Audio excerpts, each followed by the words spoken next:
Vai jūs zinat, ka Evikas Siliņas valdība pēdējā sēdē pirms Ziemassvētkiem izlēma pasniegt Latvijas iedzīvotājiem vienu sirsnīgu dāvanu? No nākamā gada 1. februāra šīs pases, lai saņemtu, vairs nemaksās 30 eiro, bet maksās dubultā - 60 eiro. Bet, ja jūs gribēsiet saņemt pasi pātrinātā kārtībā, tur 3, 4, 5 dienu laikā, tad vēl stipri dārgāk. Pamatojot šo ierosinājumu, Evika Siliņa televīzijā teica, ka satraukumam jau nav nekāda pamata, jo visiem Latvijas iedzīvotājiem pases nevajadzēs. Līdz ar to mēs tagad arī saprotam, kāpēc daudzas citas lietas Latvijā ir stipri dārgākas nekā kaimiņu valstīs. Zāles mums ir dārgākas, jo tās jau arī visiem nevajag. Elektroenerģija mums ir dārgāka, kredīti mums ir dārgāki, tos jau arī visiem nevajag. Bet, ja runājam ļoti nopietni, tad paskatāmies pamatojumā, kāds ir iesniegts uz ministru kabinetu, kāpēc tad vajagot šādu te lielu maksu uzlikt Latvijas iedzīvotājiem.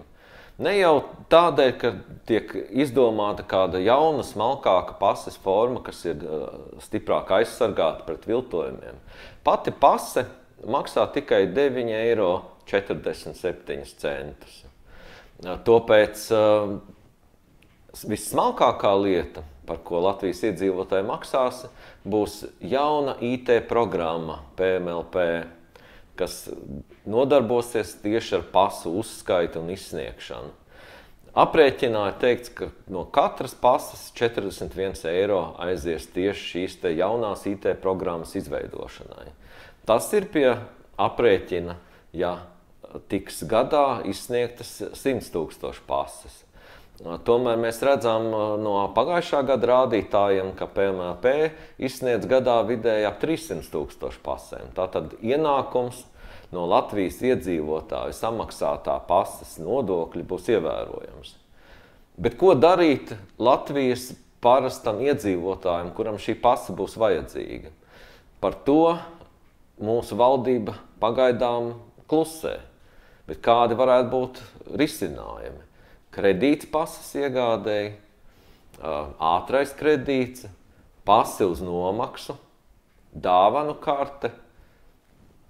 Ierosiniet, ko un kā rīkoties Latvijas iedzīvotājiem. Bet vēl vairāk, tad, kad ejat balsot, padomājiet, vai ir vērts balsot par cilvēkiem, kas ir tik tālu atraujušies no tautas, ka nesaprot, kas ir samērīga maksa par pakalpojumu, ko cilvēki var un spēj nomaksāt.